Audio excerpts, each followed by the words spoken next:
जब प्रयागराज के महाकुंभ में भगदड़ मची थी, तब वहां के मुसलमानों ने गंगा जमुनी तहजीब का परिचय देते हुए पीड़ितों की मदद की। जब प्रशासन यह मानने को ही नहीं तैयार था कि किसी की मौत हुई है, जब मुख्यमंत्री आदित्यनाथ से लेकर पुलिस कोई भी मानने को तैयार नहीं था, तब इमाम बाड़ों में, मस्जिदों में, तमाम धार्मिक स्थलों में मुसलमानों ने हिंदुओं की मदद की। इसीलिए प्रयागराज को गंगा जमुनी तहजीब की एक मिसाल समझा जाता है दोस्तों। और आज मैं आपके सामने दैनिक भास्कर की रिपोर्ट पेश करना चाहता हूं।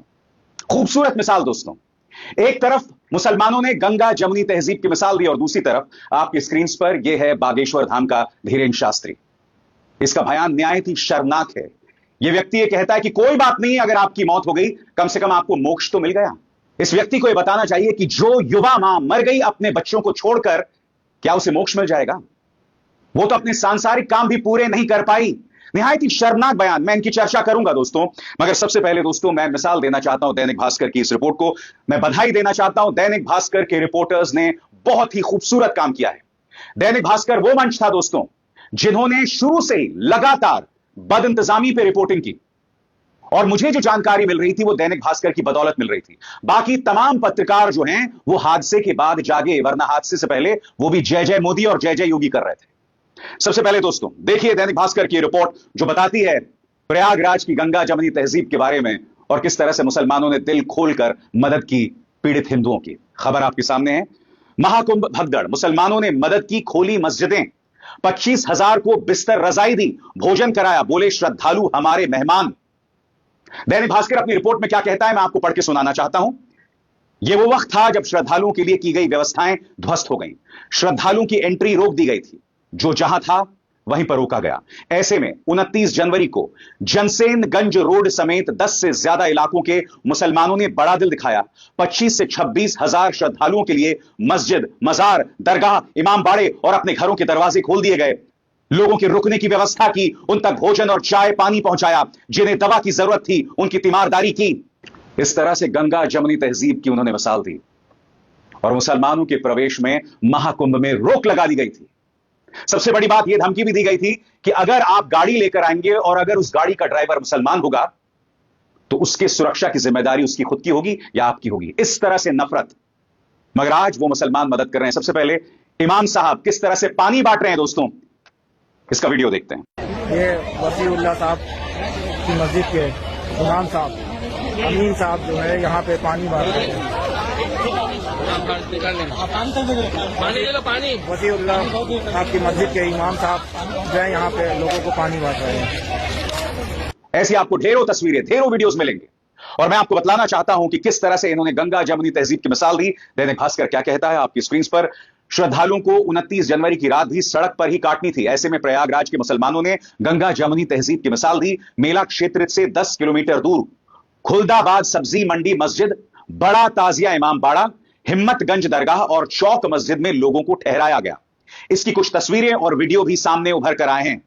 मुस्लिम समुदाय के मोहल्ले नखास कोहना, रोशनबाग, हिम्मतगंज, खुलदाबाद, रानी मंडी, शाहगंज के लोगों ने अपने घर में श्रद्धालुओं को ठहराया, उन्हें चाय नाश्ता कराया, खाना खिलाया। इन मोहल्लों में रात में भंडारा चलाया गया।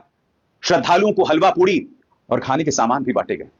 यह खबर पढ़ते पढ़ते मेरी आंखों में आंसू हैं दोस्तों, क्योंकि ये लोग कितनी कोशिश कर रहे हैं हम सबको बांटने की, मगर बार बार इस तरह की मिसाल सामने उभर कर आती है जब यह देश इस बात का परिचय देता है कि बांटने वाले जितना बांटें, चाहे तुम जितना चिल्लाओ, बटेंगे तो कटेंगे। मगर इस तरह की मिसाल सामने उभर कर आती रही।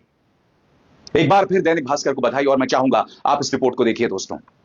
देखिए किस तरह से प्रयागराज के मुसलमानों ने हमारे हिंदुओं के लिए किस तरह से उनकी मदद की। देखिए महाकुंभ में मची भगदड़, संगम क्षेत्र में हर तरफ बिखरा सामान। पुलिस और रेस्क्यू टीमें घायलों को अस्पताल पहुंचाने में जुट गई। ये वो वक्त था जब प्रयागराज में श्रद्धालुओं के लिए की गई व्यवस्थाएं ध्वस्त हो गई। ऐसे समय में राम की मदद को रहीम सामने आए। मुस्लिम समुदाय के लोगों ने मस्जिद, मजार, दरगाह से लेकर हिंदू भाई बहनों के लिए घरों के दरवाजे खोल दिए। रात में ही लोगों तक खाना और चाय पहुंचाई गई। जिन्हें दवा की जरूरत थी उनकी तीमारदारी भी की गई। जिस तरीके से देख रहे थे कि हर लाखों करोड़ों लोग की एक भीड़, एक जत्था चला आ रहा है, तो मुसलमान भाइयों को रात को लगा कि इनको बहुत तकलीफ है और पूरी तरीके से वहां पे उनके लिए दही का इंतजाम किया गया, उनके लिए बिस्तर का इंतजाम किया, उनके लिए चाय पानी नाश्ता, उनके भंडारे का, उनके खाने का इंतजाम किया गया।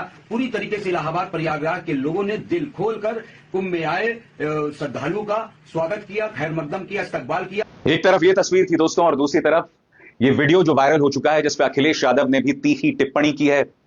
आप देख सकते हैं पुलिस किस तरह से लोगों के लिए जो खाना बन रहा है, जो महाराज खाना बना रहे हैं, उस पर मिट्टी डाल रहे हैं। हालांकि इस पुलिस वाले को बाद में सस्पेंड कर दिया गया। एक तरफ मुसलमान जो है गंगा जमुनी तहजीब का परिचय देकर मदद कर रहे हैं और दूसरी तरफ यहां पर देखिए मिट्टी डाली जा रही है। क्या हो रहा है साहब? इंतजार कीजिए अखिलेश यादव ने किस तरह से प्रहार किया है और मुख्यमंत्री आदित्यनाथ की इस्तीफे की बात की है संतों के सहारे। मगर मैं एक व्यक्ति का बयान मैं आपको सुनाना चाहता हूं। यह है बागेश्वर धाम के धीरेन शास्त्री। पहले सुनिए ध्यान से कह क्या रहे हैं। कहते हैं वो लोग मरे नहीं है, उन्हें मोक्ष मिला है। यह बयान है उनका।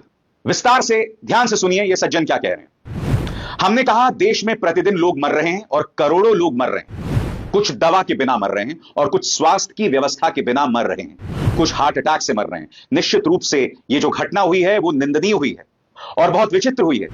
एक बात बोले, यह महाप्रयाग है और मृत्यु सबकी आनी है, एक दिन मरना सबको है। पर कोई गंगा के किनारे मरेगा तो वो मरेगा नहीं, मोक्ष पाएगा। कुछ लोगों को इस बयान पर कोई आपत्ति नहीं होगी क्योंकि हमारे धर्म में हम मोक्ष, निर्वाण, इन तमाम चीजों की बात करते हैं। मगर मैं आपसे एक सवाल पूछना चाहता हूं। कल्पना कीजिए आपके छोटे छोटे बच्चे हैं और अगर उनकी मां एक भगदड़ में मर गई, तो क्या आप उन बच्चों को यह कहेंगे कि जो मौत प्रशासनिक लापरवाही से हुई है, जो मौत भगवान की सेवा में नहीं, वो जो 50-60 लोग मर गए हैं वो भगवान की सेवा में उनकी मौत नहीं हुई है, प्रशासनिक लापरवाही से उनकी मौत हुई है। और कोई आपको यह कहे कि साहब इनको तो मोक्ष मिल गया। मोक्ष कैसे मिलता है मुझे बताइए ना। मोक्ष आपको तब मिलता है जब आप निष्काम भाव से अपने तमाम कर्मों को करें, अपने तमाम कामों को करें। और इसमें आपके गृहस्थ काम भी हो सकते हैं, रोजमर्रा के काम भी हो सकते हैं, निष्काम भाव से। ये जो सो कॉल्ड साधु संत है धीरेन शास्त्री जैसा, जिसे मैं अव्वल दर्जे का ढोंगी मानता हूं, इनका ये जो बयान है ना दोस्तों, निहायत ही संवेदनहीन बयान है, निहायत ही संवेदनहीन बयान है। मैं फिर कहना चाहता हूं, जो युवा औरत मर गई है, जो छोटी सी बच्ची मर गई इस भगदौड़ में, उसे कहां का मोक्ष मिल रहा है भाई? ये लोग सब अपनी अधूरी मनोकामनाएं के साथ जो है मर गए और वो भी प्रशासनिक लापरवाही की वजह से। यानी कि प्रशासन के नाम पे ये लोग शहीद हो गए। इन्हें कहां से मोक्ष मिलने वाला है? क्या धीरेन शास्त्री इन सवालों का जवाब देंगे? इतना वाहियात बयान। इससे पहले इस व्यक्ति ने यह भी कहा था कि जो लोग कुंभ नहीं आएंगे, महाकुंभ नहीं आएंगे, वो देशद्रोही कहलाएंगे। अरे हमारे सैनिक सियाचिन बॉर्डर पर हैं, ठिठुरती ठंड में उन्हें देश की रक्षा करनी है, वो लोग नहीं आ पा रहे हैं तो क्या वो भी देशद्रोही हैं? यानी कुछ भी वाहियात, कुछ भी अनर्गल, कुछ भी अंड बंड संड बोलते रहो। गजब का आदमी है यार। बहरहाल दोस्तों, अखिलेश यादव ने कहा है कि स्वामी अविमुक्तेश्वरानंद जो हैं वो मुख्यमंत्री आदित्यनाथ के इस्तीफे की मांग कर चुके हैं। उन्होंने संसद के अंदर मुख्यमंत्री आदित्यनाथ पर करारा प्रहार किया है। सुनिए क्या कह रहे हैं अखिलेश। सरकार अपनी नाकामी छिपा रही है और सबसे बड़ी बात है जो अभी भी लोग फंसे हैं सड़कों पर, उनका इंतजाम करें, डीजल पेट्रोल का इंतजाम करें, उन्हें सुरक्षित पहुंचाने का इंतजाम करें। जब आपने प्रचार इतना किया तो इंतजाम क्या किया? अब तो साधु संत भी कहने लगे आप झूठे हैं। कुछ लोग खुल करके कह रहे हैं, कुछ लोग कह नहीं पा रहे हैं। सोचिए, मुख्यमंत्री को अगर साधु संत कहने लगे झूठे, और इससे ज्यादा नैतिक हार क्या हो सकती है? जिस तरह की जांच ये सरकार की जांच है, इस पे हम और विचार करेंगे। पहले सबसे पहली बात यह है कि सरकार सूची जारी करे, जो शव मिले हैं उनकी पूरी चिन्हित करे, कहां जा सकते हैं, पूरे सम्मान के साथ पहुंचाया जाए। इसके अलावा पूर्व मुख्यमंत्री अखिलेश यादव ने इस बयान में उत्तर प्रदेश सरकार को कुछ सुझाव दिए हैं। वो सुझाव क्या है, एक एक करके आपकी स्क्रीन पर आ रहे हैं दोस्तों। सुझाव नंबर 1, भोजन पानी के लिए जगह जगह दिन रात ढाबे खोलें और भंडारों के आयोजन की अपील की जाए। प्रदेश भर से मेडिकल और पैरा मेडिकल स्टाफ को स्वयंसेवी लोगों के दोपहिया वाहनों के माध्यम से दूरस्थ इलाकों में फंसे लोगों तक पहुंचाने की व्यवस्था हो। महाकुंभ के आसपास और प्रदेश भर में मीलों तक फंसे वाहनों को पेट्रोल डीजल की आपूर्ति सुनिश्चित की जाए। दवाई की दुकानों को दिन रात खोलने की अनुमति दी जाए।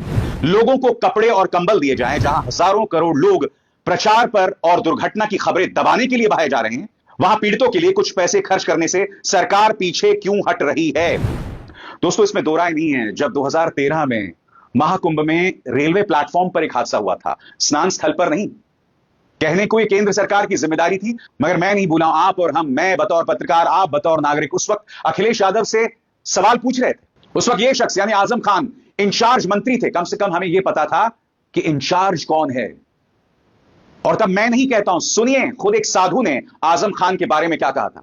सुनिए, यह बयान मैं आपको पहले सुना चुका हूं, फिर से सुनिए। बात और बता दूं, 2012-13 का कुंभ मैंने देखा और उस समय आजम खां मेला के प्रभारी हुआ करते थे। मेला में कोई गड़बड़ हो गई तो आजम खां संतों के सामने हाथ जोड़ के खड़े हो गए। वो दूसरे संप्रदाय के थे, वो सपा के थे, मुसलमान थे, लेकिन संतों के साथ उन्होंने हाथ जोड़ के माफी मांगी और उन्होंने कहा, संतों आपको कोई दिक्कत नहीं होगी, हमसे गलती हुई, हम क्षमा चाहते हैं।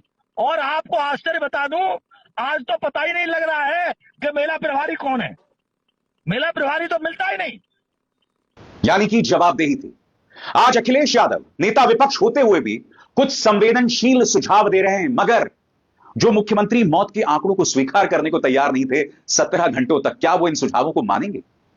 यह सवाल है अपने आप में दोस्तों, और इन सवालों से नहीं बचा जा सकता।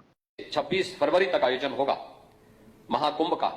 इस पूरे आयोजन में 40 करोड़ श्रद्धालु आएंगे, लेकिन तैयारी हमारी होगी 100 करोड़ श्रद्धालुओं की व्यवस्था के लिए। बहरहाल, जब से यह हादसा हुआ है 29 जनवरी से मेरा दिल उदास है दोस्तों, दिल बहुत उदास है। और जब मैं इस तरह की मिसालें देखता हूं ना, कि जब एक दूसरा नागरिक आपकी मदद करे, गंगा जमुनी तहजीब की ढेरों मिसालें जब सामने उभर कर आती है ना, तो हल्का सा मरहम दिल पर जरूर लगता है। यह कहने को एक छोटी सी मिसाल है, हालांकि 25,000 लोगों को मदद पहुंचाई गई है, जैसा कि दैनिक भास्कर दावा कर रहा है। मगर मैं कहता हूं दोस्तों, अगर 10-12 लोगों को भी मदद पहुंच जाए तो क्या है, दिल से दुआएं तो निकलेंगी ना ऐसे लोगों के लिए। पुण्य ही तो आप कमाओगे।